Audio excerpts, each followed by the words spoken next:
about today is turning your conference presentation into a journal article, and I've got some slides and notes, so I'll just share my slides. Where are they? There they are. Okay, and get them up. Okay. So yeah, we're just going to run through a few pointers on well, here it is. Why you should do it, how journal articles are different from conference papers, so the kinds of things we need to think about when we are trying to turn our conference paper or conference presentation into a journal article or paper, and mostly thinking about the kinds of areas where we need to expand our conference presentation. And to do that, we can, it helps, I think, if we talk about how to structure an article, and that gives you a good idea of perhaps where you need to work on your conference presentation to expand it into, to build it into a journal paper. And sorry, I've got a quick question before go. Do we need to take notes or screenshots and things, or would you be able to share your notes? I can share my slides. That's no problem at all. And it is being recorded as well. Great. Okay, thank you. So, all good. Yeah, so I think that when we think about structuring a journal article, that can help us get started. So we'll have some, maybe a couple of tips or hints about how you might go about that. And then we'll talk about choosing a journal as well. And I've got some suggestions that you might want to consider. There are lots of journals out there, but I'll just give you a few, and you know, something for you to explore in your own time. First of all, for those who don't know me, I'm an academic here at Victoria University of Wellington, and I teach on the information studies programs. And my interest in this is that I have given lots of conference presentations. I've written lots of journal articles, some of them from my conference presentations, and I'm also an editor of a journal in our field, in the library and information field, which I'll give you a little bit of a plug of that later. And I also sit on the editorial boards for other journals as well. So I've got a range of experience that we can discuss. So first of all, let's think about why we do it. So why practice-based writing is important for our field, because that's what we're really talking about, aren't we? If we think about our conference presentations, we're usually presenting some kind of project or work that we've done in practice, and why that's important to get it out there and disseminate it.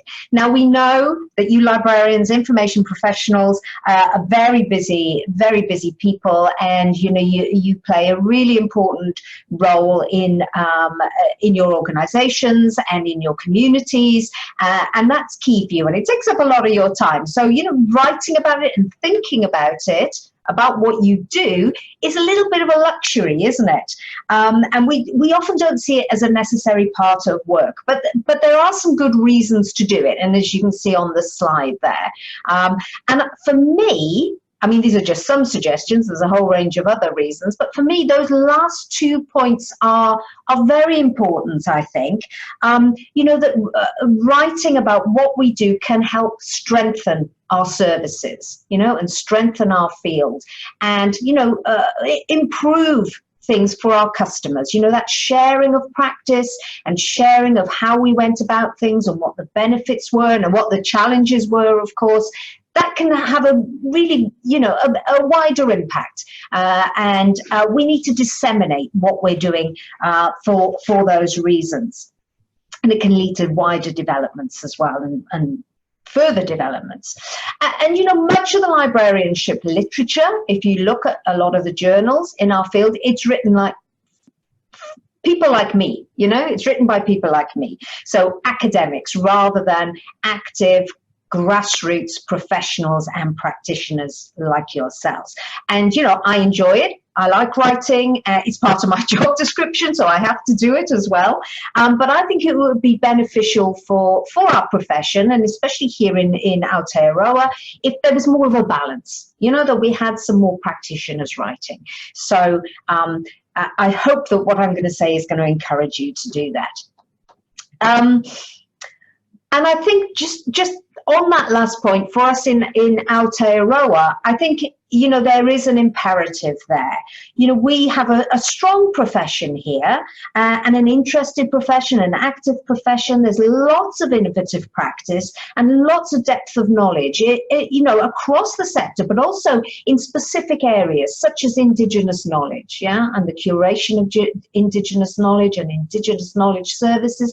We've got a lot of expertise in that area, and it'd be really good to get that out there and to make a name for the New Zealand profession, the profession in Aotearoa in that area. And I think the second point there is to show, you know, that we are active here. You know, a lot of our work doesn't make it into the international journal press for all kinds of reasons, and it would be good to get it out there and show that we are active in all these kinds of areas and across the breadth of our domain. So just looking at this, then, this is just a summary really of, you know, it's a kind of virtuous circle, isn't it? When we share knowledge, others can incorporate that into their practice. They can monitor it, how it's gone, you know, they can review it, they can evaluate that practice, they can get feedback about that practice, and that helps them further develop their practice or their services. And then they can share their knowledge as well. And so, you know, it's a kind of virtuous circle where we're all learning together and we're all transferring our knowledge and information. And one of the key ways we do that is, of course, through conferences, but we can also do it through journal articles as well. So just thinking about why we write as an individual, you may want to consider this yourself. So this is a little exercise perhaps for you to do in your own time, because I think the answers to these questions will give you an idea of the kind of thing that you want to write and who you want to write for, the audience that you want to write for. And that can help us then think about what kinds of journals or what specific journals we want to aim for. So, you know, these are just, as I say, some examples there that I've given you, but there may well be others, and perhaps we can have a discussion about that. By the way, I should have said, do feel free to stop me, question me. I get into my flow, so don't worry about stopping me and asking me any questions or making any points that you want to make along the way there. Now, conference papers, conference presentations are a great starting point for writing a journal article, and it gets your work to a wider audience, doesn't it, as we say. So it helps you get feedback on your work, it helps you refine and maybe clarify your ideas on what you want to say a little bit more. But the harder part, I think, is sitting down, isn't it? Sitting down to turn those conference presentation notes or your slides or whatever you have to give your conference presentation, turning those into something that you would be happy to submit to a journal. So where do we start with that? So first of all, let's have a think about some differences between conference papers and journal papers. So certainly the audience differs, yeah?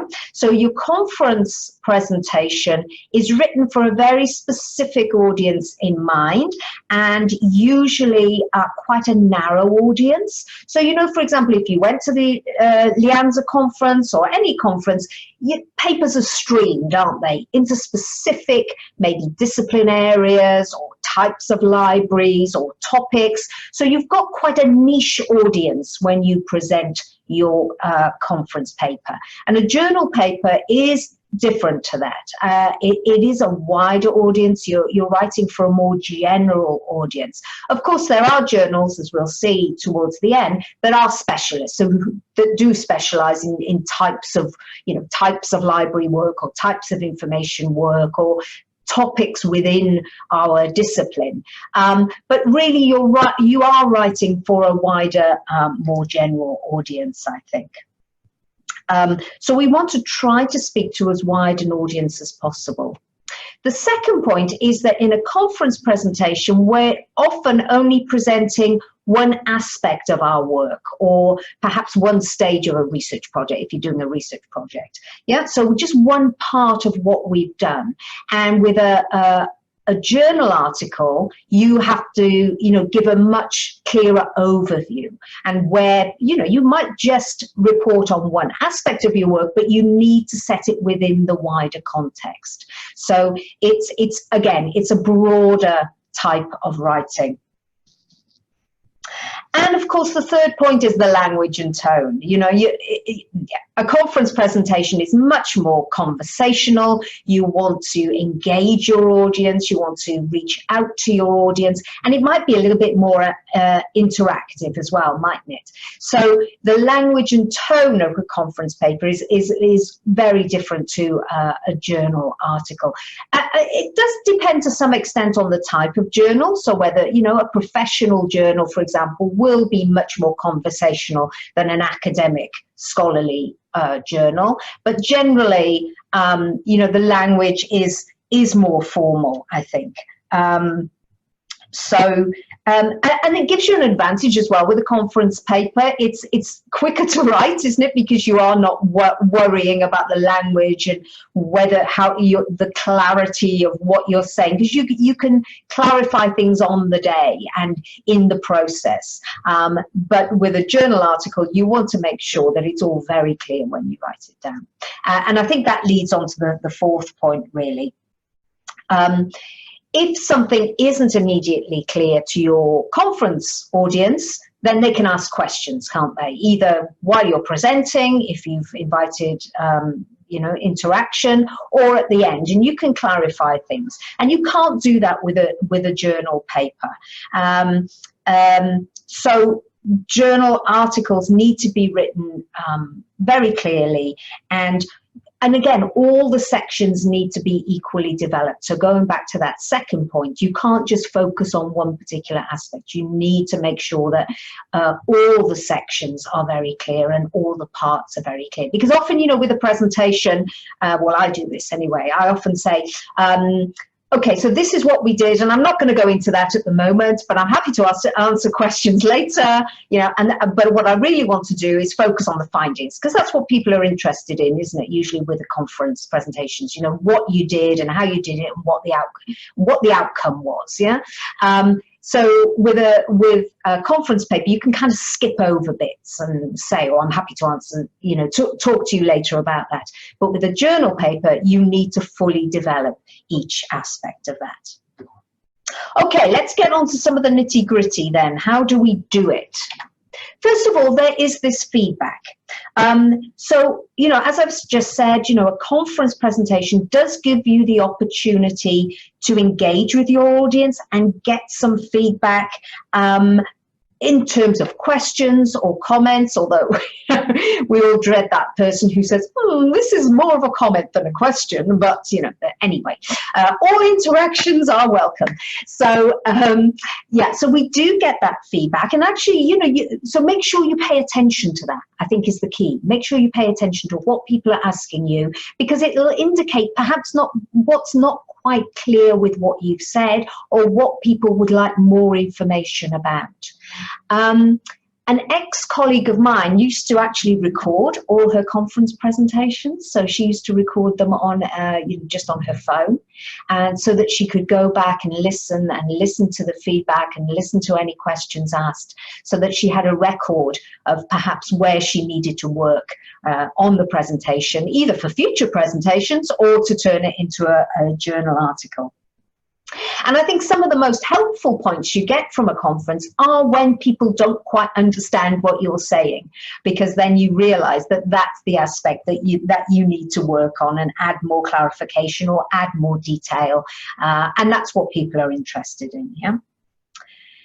The second point there is actually before. Yeah. So before you present, if you've written notes, some people like to write quite full notes. If you've written notes, ask somebody to check over them for you and see whether they make sense. And the same with perhaps, your slides that you're presenting. Are they clear? Do they make sense? Are they helpful? Do they support what you're going to say? So I think getting feedback from colleagues or friends or, your relatives it can be helpful depending on the audience. Okay, the main thing though, I think when we're thinking about turning a conference presentation into a journal article is that you will need to expand. So we'll spend a little bit of time thinking about what you need to expand and how you can expand it, yeah? All right, so first of all, conference presentations, because of their brevity, usually about 15-20 minutes, aren't they? Because of that, we do tend to focus on one aspect of the work and don't give a full overview. But of course, in a journal article, you do need to give all the details. And also you need to give the context and the background for what you're writing about. So incorporating those elements can give your reader a much better idea of where this particular work or project or service or development or program, whatever you're writing about, where that fits in to what you are doing and your work overall and the work of your library or information service or organization. So where does it fit into your practice? How does it connect with your community of users as well? So in a journal article, you have much more space and much more the luxury, I suppose, of explaining that context and the background and placing your work within the wider environment of library and information services and trends in our field and what's going on. Yeah, and that really leads on to the next part. So the next thing you really need to focus on is the literature. If you go, especially for a scholarly journal, not so much from a professional journal, although I would still say that even from a professional journal, you should be referencing other people's work, yeah, who've done similar things, even if it's just an acknowledgement. Yeah, you should be thinking about that. But certainly for a scholarly journal, you need to think about doing a literature review if you haven't done so already, or literature search, and analysing that literature and bringing it in to your paper. And as I say, the extent of that will depend on the journal that you're aiming for, and not just the type of journal, but also the specific journal. Yeah, so different journals will have different requirements in this regard. So I think the key thing to focus on when you're looking at the literature, and of course literature is a very broad term, so we are talking about other journal articles, other journal papers, books, book chapters, grey literature, reports, web resources, yeah, so all that resource that's out there. So the key thing to think about really is, how does your work, your project, whatever you're writing about, how does it fit into what other people have done or said about it? Yeah. So, and also, what does your work add? Yeah. What does it add to what others have said? Does it expand on a particular aspect? Does it clarify some of the issues? Does it challenge something? You know, that's always good. If it challenges what other people have said. So you're comparing and contrasting your own work with what other people have said. And, you know, in academia, we call this your contribution, your original contribution, your contribution to practice, perhaps your contribution to theory if you're going down that road, but certainly your contribution to practice. And what we're really talking about is the importance, yeah, the importance of your work to the library and information world, if you like, and the services that you provide, and perhaps the services that other people provide. How could it, again, maybe add to what they do, or maybe make them think about what they do? Just a quick tip about including references and citations. Always be sure to include references to works from that particular journal you're aiming at, okay? Editors always, I know this from an editor's perspective, editors always like to see that, not just because it means it shows that, you know, it's good for their citation, it's good for their impact factor, but there's also the idea that you've thought about, you know, where you are placing your journal article, and that, you know, it's a kind of conversation. Yeah, it's the conversation between the different articles within that journal. So always a good idea to do that if you can. I'm not going to go into the mechanics of writing journal papers too much, but I think it is useful to think about how you structure a journal paper, because that can help you start to think about how you're going to write up your conference paper. So let's have a look at structuring a little bit. So I need to keep my eye on the time. I've got my, oh, that's all right. Okay. So this is for a scholarly journal. As I say, you know, this is a generalization. Different journals have different styles. They have different headings. They use a different, different layout. But this is the kind of thing you might come across.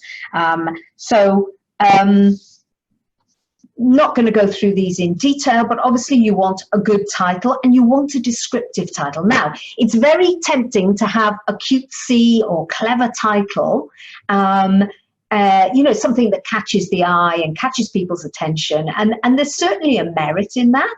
But on the other hand, you want your writing to be discoverable. Yeah, it's all about discoverability these days, as I'm sure you know. So make sure your title does describe the content. You know, you might want to have, as I say, a clever title and then a very descriptive subtitle. You can do that, but make sure that people can find your work. Abstract. So we've got a synopsis, so summing up the main arguments, the main approach, the main findings, your main conclusions, the implications of your work. Now sometimes, and a lot of journals have these, they have those structured abstracts, yeah?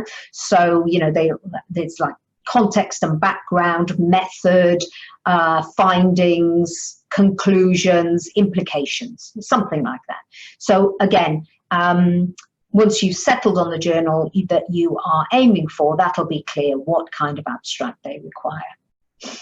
Then you've got the introduction. So, and this should kind of move from general to specific if you can. So general, okay, so this is kind of the area that we're talking about. This is, you know, what we're looking at, yeah, the broad range. And then specifically what your paper is about, yeah, specifically the kind of the nub of the crux, yeah, so what your paper is looking at within that kind of broad area. Literature review, we've talked about, so reviewing the works of others. Now, this should not be an annotated bibliography, okay, and this is this is one of the reasons that submissions to the journal that I edit are sometimes rejected. Yeah? So it's not, you're not doing an annotated bibliography, and it doesn't need to be, you know, literature review can't be and shouldn't be comprehensive. You are cherry picking, yeah, cherry picking previous studies or previous works, and you're trying to arrange those thematically, yeah, thematically if you can. So perhaps under subheadings. Okay, so these works talked about this aspect of my topic, and these talked about this aspect, and these were the key findings of these works. Yeah, one tip I heard and I pass on very often when people are writing papers is to look at your literature review, and if every sentence or every couple of sentences you have an author's name and a date, then your approach is more like an annotated bibliography rather than a review, an analytical review. Yeah, so just be aware of that. Obviously, you've got your methodology, your study design, or your approach, so how you went about it, yeah. And then your analysis, your results, your finding, reporting on what you find out, and then your discussion kind of pulls these together, doesn't it? So your discussion is pulling together your findings with previous works in the area, your literature review, and also your own thoughts, yeah, your interpretation of that. So that's where you put your views and your opinions in. It's in the discussion. Then you've got your conclusions, so a summary. Also, again, going back to what those implications are. So what are the implications of your paper? Yeah. Who can gain benefit from it? How could they implement what you found, perhaps? And you might also want to make reference here to future research. So what other people might take from your study and take on further. Yeah. And of course, you've got your bibliography and your references, making sure that these are in the house style of your journal. Yeah. This is more of a professional journal. Now, in a professional journal, you might not actually have headings. Very often they don't really have headings, or they have more kind of catchy subheadings. But I guess this is a sort of structure. So perhaps what you might write about within a professional journal article, and then maybe, you know, often it's more like a newsy thing, isn't it? You know, so they have like maybe words from what you've said as a subheading, rather than these kind of quite formal headings. But these are the kinds of things you should probably be talking. And here's your opportunity. If you've got a cute title, if you've got a catchy title, here's your opportunity to use that, because that's what you really want in a professional journal, to catch somebody's eye and to get somebody to read what you've written by catching their attention. Yeah. Any questions so far? I realize I'm kind of going on, but if anybody has any questions, I'm happy to answer them. I do have a couple. I just didn't want to say anything because I know you're recording. But no, that's all right. So when you say the professional journal, you're talking about the trade journals, like the trade journals, really. Okay. So usually not. When we'll come on to this, they're usually not peer reviewed. So they usually, you know, the editor decides whether the article goes in or not. So yeah, trade journals, I suppose. Yeah. Okay. And when you mentioned in a previous one about writing the abstracts, is it better to, or I don't know, I've read somewhere that you do your whole research and article writing, then you make the abstract, because then you have all the information. Okay. Yeah, absolutely, absolutely. The introduction, and we'll move on to this now actually, but with an introduction, sometimes you might want to write a little bit of an introduction and then go back and revise it and add more in, but certainly the abstract leave well till the end. Yeah. Thank you for that question. That's a good point. Okay, so we've got our outline, we've got our structure. Now we've got, all you have to do is fill in the blanks. Easy, isn't it? Now, it's not, of course. But what I think can get you writing, as I say, we're not starting with a blank piece of paper as we might with a journal article, because you've got your conference notes, you've got your conference slides, so you've got some idea. But I think it's useful, you know, thinking of those headings, those subheadings, perhaps write just a few full sentences under each one, yeah, just to get you going and to get you thinking about what is going to go in each section and how you're going to divide up your conference presentation. And make sure it's full sentences, so not bullet points, actually write full sentences. And you can always go back and adjust and edit, and you probably will again and again and again if you're anything like me. But try to write in full sentences. Yeah. So under each heading, and as I was saying, I think for the introduction, it's worth trying to flesh that out just a little bit more, because I think it can give you direction. Yeah. It's by no means write the full introduction, because you will again need to reflect on what you have said in the paper and go back and, you know, make sure that's encapsulated in the introduction. But I think, you know, starting with a few things like this, as I've put on the slide there, can just give you a direction and make you think quite clearly about what you're going to write about and how you're going to write about it, and perhaps what you're going to leave out as well. So what you're going to include and exclude. So as I say, I think it can give you a bit of direction and a good starting point as well. So again, just write very briefly, just a few sentences, but make sure they are full sentences, I would say. So write down, you know, what you want to say, what the article is about. Yeah, that's the first bullet point there. The purpose of this paper is, or my intention is to, and actually you notice there one is in the passive tense and one is in the first person. So again, have a look at your journal and have a look at, you know, the way that other papers have been expressed. Yeah, so what is the house style in terms of using either the passive tense or the first person? There's more of a move towards using the first person, yeah, but some journals are still quite strict about not using it. So you just need to be aware of that. So the first one is, you know, what you're going to say, what the paper's all about. The second one is how you're going to do it. So this is all in the introduction. We're not talking about the methodology yet, but you need to be able to explain in a sentence or two what the paper's about, how you did it, and also what the readers will learn. You know, that's the implications, yeah, of the work. All right, and I've just given you a few examples there of what you might, how you might express that.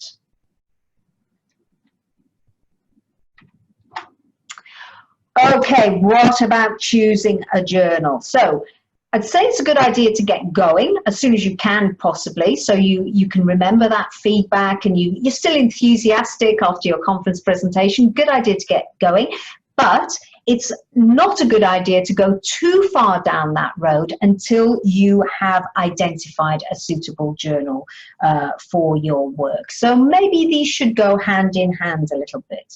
So we need to give serious thought to where you plan to submit your paper. And I say making that decision fairly early on will help you with the writing, help you with your headings, help you with the style and structure and things like that, and can give you a you know, a bit of a boost, a bit of an impetus to get going there. So the most important consideration is that first question: who do you want to communicate with? Yeah, who is your potential audience? Those two are the key points. Another important aspect, so more important for some people than others, is do you want your paper to be available open access? Okay, so that will narrow down the types of journals or the journals that you aim for, because many of the, you know, the big journals are not open access. Yeah, sometimes some of the papers are open access, and if you have the resources, which of course many of us don't, but if you have the resources, some journals, well, most journals, all journals, I think, you know, gold open access will allow you to pay to make your journal open access, but it is thousands of dollars. So most of us don't have that opportunity. So those are the kinds of things we need to think about, but especially those first two. So who do you want to communicate? Who is your potential audience? And that will certainly make you think about whether you want to aim for a professional or a trade journal, or whether you want it to be more, you know, more academic, a little bit more scholarly. So what, and some other things to think about when we are choosing a journal then is to read some recent issues. Okay, so have a look at some recent issues and again, the tone of the papers, the kinds of things they cover, how they present their ideas and their arguments. Have a look at that. And I think as an aside, you know, one of the best ways of becoming a better writer and presenting your ideas more effectively is to read widely around your area. Yeah, so reading other people's work can help you your own writing, certainly. So read some recent issues. Obviously read the guidelines for authors, very important, because that often also gives you an idea of scope. Usually in the guidelines for authors there is a scope statement, so who the audience for the journal is. There's always a web page now for journals, so check the about page, and you can email the editor. Yeah, so do email the editor, give them, don't send them your full paper, but you could send, if you've written the paper, you could send them the abstract. More effective is probably to say, okay, this is what I'm writing about, this is why I think it might suit your journal, why it might suit the audience, you know, linking perhaps with other papers in the journal, and ask them if they're interested in receiving a full submission. Now, hopefully you will get an email back saying, yes, we'd love you to submit, but if you don't, if they say, no, I don't think it's quite right for us, it has saved you an awful lot of time and effort, hasn't it? So either way, it's, you know, it's a good outcome. So email the editor.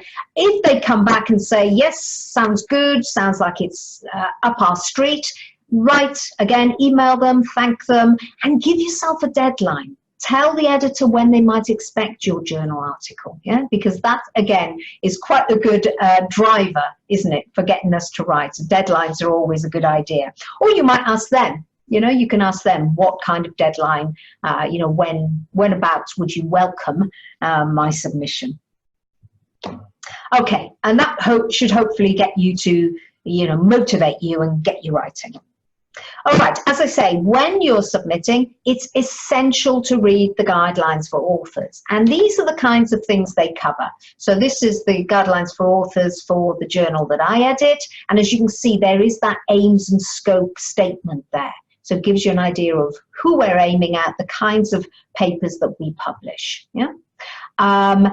And writing your paper, and it'll usually tell you there about how, you know, the length, word length, for example, and formatting, and you can see there, number 4, preparing your manuscript, your formatting, reference style, really important, okay? So 2 key elements, you know, just basic things to get right, which will get everybody on your side, and the editor will love you forever, is first of all, you know, making sure that your reference style is the house style, yeah? So whether it's APA or Harvard or whatever, just make sure it's the right referencing style.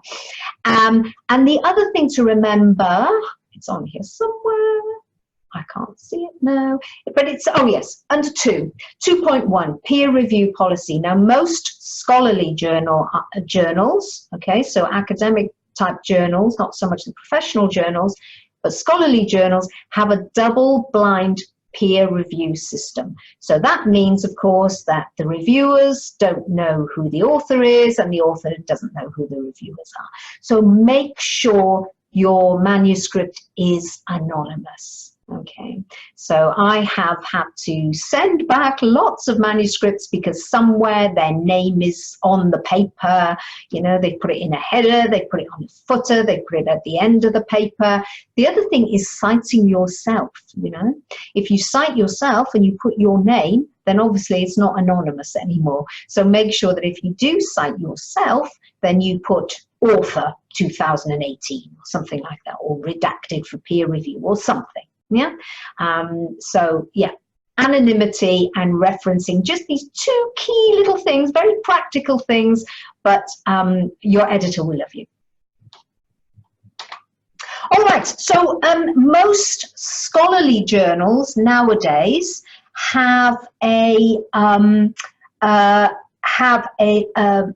submission system, yeah, an online submission system. Sorry, one point I did mean to make was that before you submit, so before you get to this stage of hitting that button and submitting, have other people read your article through, yeah, whether it's a colleague or, again, you know, a friend or a relation. Make sure you have somebody read it through.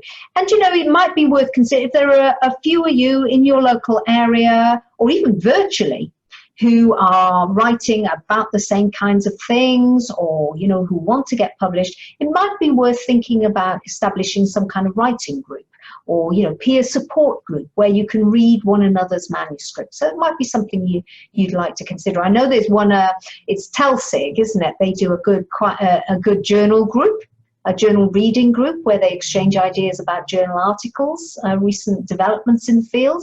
You know, you could do something perhaps similar for writing as well. Okay, so when you come to submit, this is the first page that you have. You see there are 6 steps. there, but this is the first one. So you have to choose the type of paper. Yeah, give your title, and as you can see, there's a word limit, and your abstract, a word limit. Now, this is for the journal that I edit, which is the Journal of Librarianship and Information Science, JOLIS.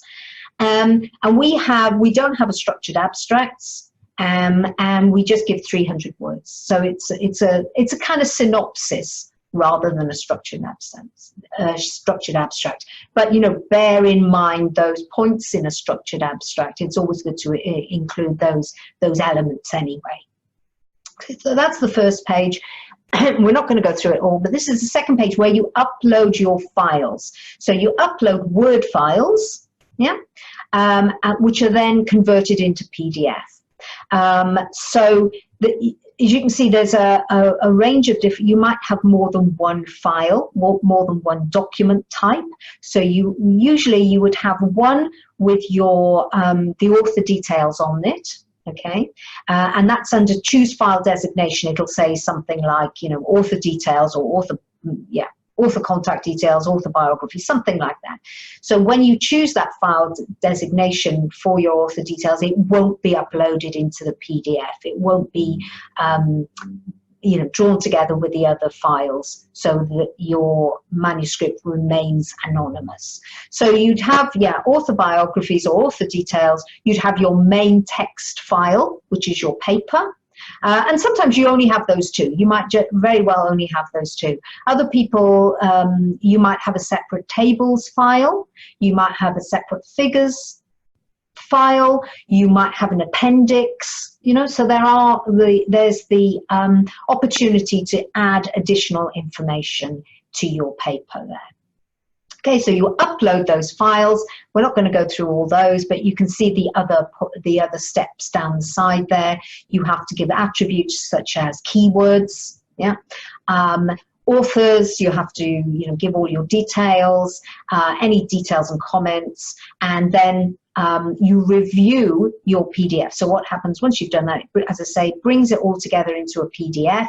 You have the opportunity to review that. In fact, not just the opportunity, you have to do that because it won't let you submit until you've done that.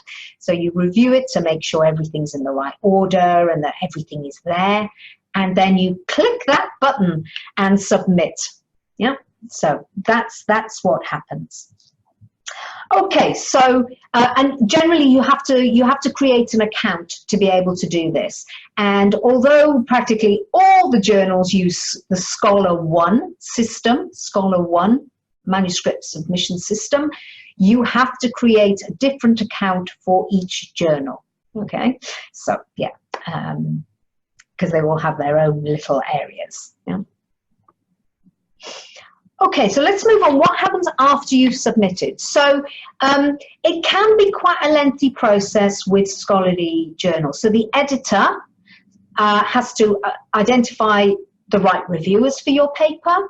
They have to send invitations. The reviewers have to accept. Now, this is sometimes where your paper might get held up, because people don't respond to invitations to review, or they say they're not available. So then the editor has to go out, or the editorial assistant has to go out and find new reviewers. So this is a bit, you know, that can take a little bit of time.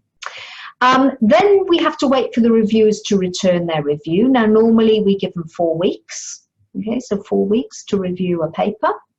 Again, sometimes there's a little bit of chasing going on there, and I can't complain because I currently have about 3 papers that I am meant to have reviewed, which are still sitting. So yeah, so sometimes it takes a little bit longer. The editor then has to make a decision based on those reviews. And generally, there are various decisions or various boxes to tick. The reviewers can tick various boxes. It's either reject, which is a bit sad, not that common. So reject, major revisions, minor revisions, or accept. What I should have said actually is there's a stage before the first bullet point there. Often, well, generally, the editor reads through the paper and decides whether or not it is suitable, so within scope for their journal. And obviously, if you've had that conversation beforehand with the editor, you should know that. But whether it's in scope, whether it's suitable, whether it's, you know, of high enough quality, I suppose, to go out to review. So that's what we call desk reject. So sometimes papers are rejected before going out to review, those desk rejects. And you know, the editor will give you a reason for that. Okay, so, but hopefully we have gone out to review and we've had that decision made. Generally, there will be revisions. Do not get upset about what the reviewers say. I know from my own experience as an author, it's easy to take a little bit of umbrage and to get a bit upset where you've, you know, poured your heart and soul and time into writing this paper, and you get quite, you know, people aren't usually snarky, to be fair, but you get things, you know, you get reviews back and you feel a bit downhearted about it. It's absolutely common. It's really, really, really rare that papers are accepted without any kind of changes whatsoever. Yeah. So usually there will be revisions, and then sometimes there will be a re-review. So depending on the extent of the changes suggested by the reviewers, sometimes the paper will go back to those reviewers and to say, you know, that, and in that case, as an author, you are asked to note down what changes you've made and perhaps show them in red on your track changes or something on your actual manuscript. So two things. One, you have to give an account of what you have changed and perhaps what you haven't changed. You don't have to take all the reviewers' comments on board, although it's a good idea to at least address them and say why you're not doing so. So what you have done to change the paper and how you've done it, yeah, and show that on the actual manuscript. So in those cases, sometimes it will go back to the reviewers to re-review. If there are just minor editorial changes, often the editor will just make the decision to accept, or probably accept if it's just minor changes. Yeah. So it might be the editor's decision. Okay, so that's the kind of process. Shall we have a look at some journals and see where we are with that? So first of all, sorry, somebody got a question. I just saw a message popping up in the chat section. I think Rachel had typed a question. Oh, I'm sorry, I don't have it because I'm sharing. I can only just see my screen. So I don't know. Rachel, do you want to say it yourself? Do you have a microphone? I don't see the chat. No. Okay, shall I read it? Yeah. She says, when you talk about writing for a specific journal, would you recommend only applying for one at a time rather than writing an article and submitting to several? You must do that. That's one of the ethics of publishing. Okay. And in fact, you are asked to write to tick a declaration on the submission system that says you have only submitted to this journal. Now, if that journal rejects it, then you can resubmit it wherever you want. Okay, and you know, and obviously you can take the reviewers' comments on board and use those reviewers' comments to revise your paper and improve it and then submit elsewhere. So that's fine, but you must only ever submit to one paper, to one journal at a time. Now, there are some shady practices that I have seen as an editor and as a reviewer. So here's a little story. So I was asked to review a paper for another journal, not the journal that I'm an editor for. I was asked to review that paper and I reviewed it, and I think I did major revisions, and I gave a whole host of suggestions and advice in my review. And then it was suddenly submit the same paper, you know, this more or less, obviously they've taken the revisions, but more or less the same paper was submitted to the journal that I edit. So I contacted the other editor and said, what's going on here? I've just had this paper submitted, because I knew the editor quite well. What's going on? And she said, oh, it was withdrawn. So they withdrew it from that first journal and then submitted it to my journal. Now, I could have said, I'm not going to put this out to review because that's not really very ethical practice. But in fact, I did put it out for review. I consulted with my publisher, and they said, oh, it's quite common and it happens. So, you know, it's your decision. But so in the end, I did put it out for review.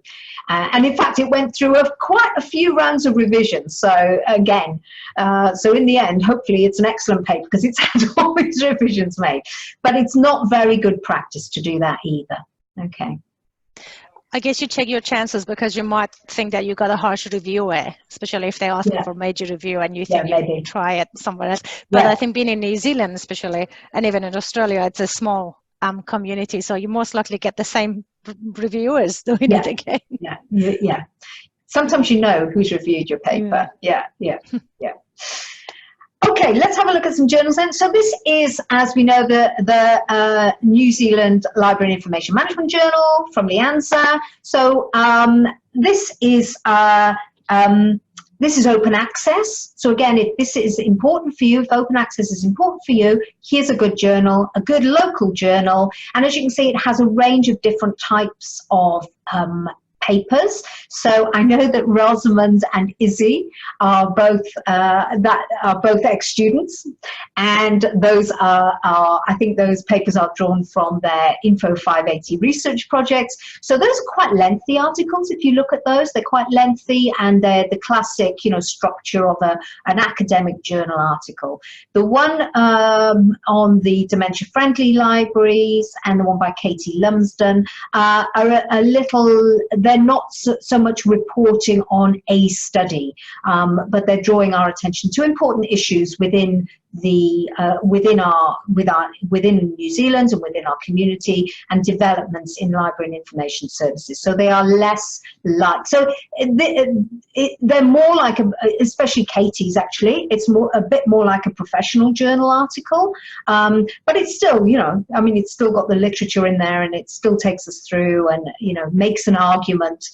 So a mixture of types of papers here, but if you're looking for a lengthier paper with a New Zealand focus, this is obviously a good option. And actually, just before I came on, there was a tweet from Teresa Buller, who's one of the editors, who said, oh, I can't make it, but make sure you tell people that, you know, we're open to accepting articles. So, you know, so do consider this journal. So it's Teresa and Anton, as you can see there, who are the editors. Yeah.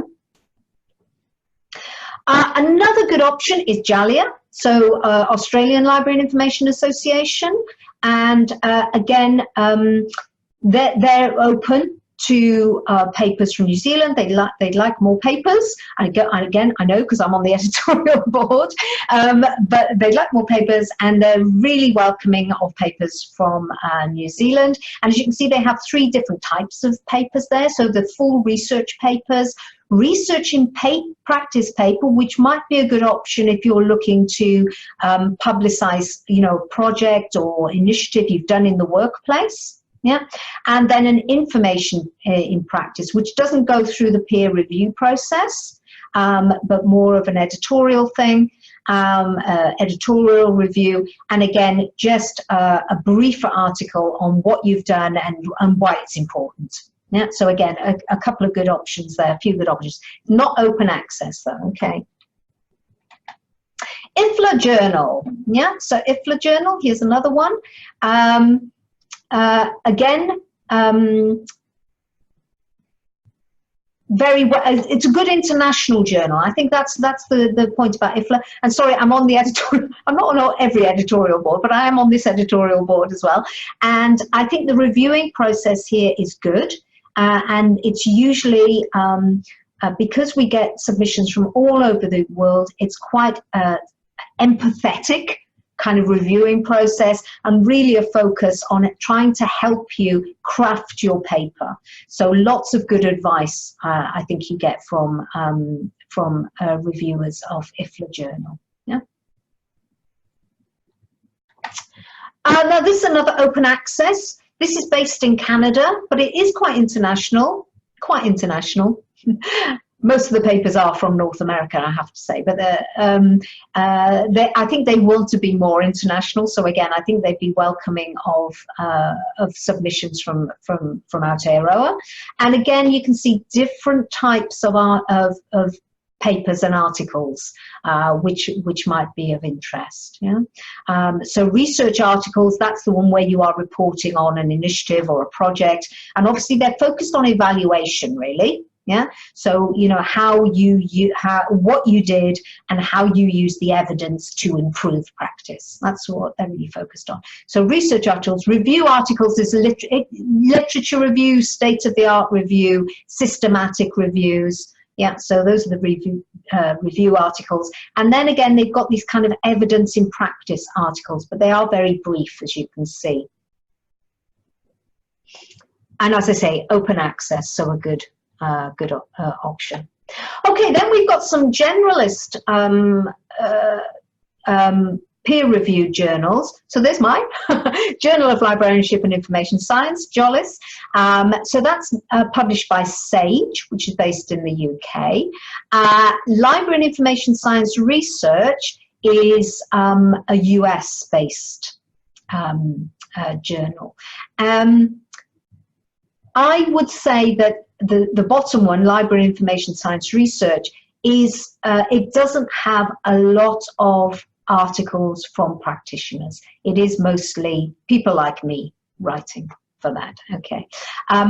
Journal of Librarianship and Information Science, JOLIS, the one that I edit, we do have practitioner-based articles, but they're still quite scholarly. So you need to make sure, you know, you've done your background reading and you know where it fits in to the body of knowledge, as we call it. Okay, Emerald Publishing have a few, here's the list of library studies journals, and I've circled those that are more kind of generalist. There are some other generalist ones, the Journal of Documentation and that top one, ASLIB, Journal of Information Management, but again, they're quite scholarly and they tend to have papers from academics rather than practitioners. But the three that I've circled do have quite a few practitioner-based journals, articles, so a good option. And as you can see, there are others that are more focused, more specialist, but they're all, you know, worth considering. And we do also have specialist journals, yeah? So you might be writing for a particular sector or a particular type of work, and these are all available. And of course, there are many others, yeah? So these are just some examples: Children's Literature School Libraries, Knowledge Quest, Journal of Academic Librarianship, or the New Review of Academic Librarianship is another journal for academic librarians, Public Library Quarterly. And again, they're quite keen on practitioner-based journals in PLQ. Yeah, so some good options there. Finally, just a few helpful resources, just following up on some of the things I've said and going into a little bit more detail. That top one is excellent, Helen Fallon, yeah, her Academic Writing Librarians. It's not just for academic librarians, it's academic writing librarians, so librarians doing academic writing. So that's a really good resource. She's got a list of additional resources, you know, bibliography of how to write and how to write papers. So worth having an explore of that. And the other two are just some examples. There are plenty more if you do a Google search or something like that. Yeah. Finally, just a little bit of a shout out. IFLA, of course, we need to get ready for IFLA in 2022. Now, RAILS is a conference I've just been to in Australia. So it's the Research Applications and Information and Library Studies, but it's for our area, so it's for Australasia. And it's usually in Australia, although it has been held at Vic before in 2013, and it's coming back. Yay, next year. So we will be putting out a call for paper, and we really, it's not just for academics, it's for practitioners as well. So we get good participation from practitioners across the board, and we really welcome practitioner papers. So we're going to have papers, we're going to have posters. So we'll put out a call probably in the new year sometime when we get organized and decide on what the theme is going to be, we're going to put out a call. So this is a really good opportunity, you know, and it's a small conference, it's friendly, so good opportunity for you to, you know, present your conference paper. And then usually there's a tie-in to JALIA, the Journal of the Australian Library and Information Association. There's a special issue. So there's a tie-in to JALIA, and so you have the opportunity then to write up your paper and submit it to JALIA as well. So yes, just a shout out there. And so the rails will be 30th of November and 1st of December next year. And of course, WILIC, the IFLA Congress will be in August 2022. So come to Rails and practice talking to an audience, and then you'll be all set up for IFLA. And what we might do, I've talked to Anna a little bit about this, Anna Pickering, and we might well run some additional webinars on, for example, writing a conference proposal and giving a conference paper. So we're very happy to do that. And maybe doing a poster as well. I'm not going to do that. I'm not a visual person at all. I'll get my colleague to do that one. But yeah, we're very happy to support you in those ways as well. Okay, I'm going to finish there. I've gone way over, haven't I? Oh, gosh, I have. I'm sorry.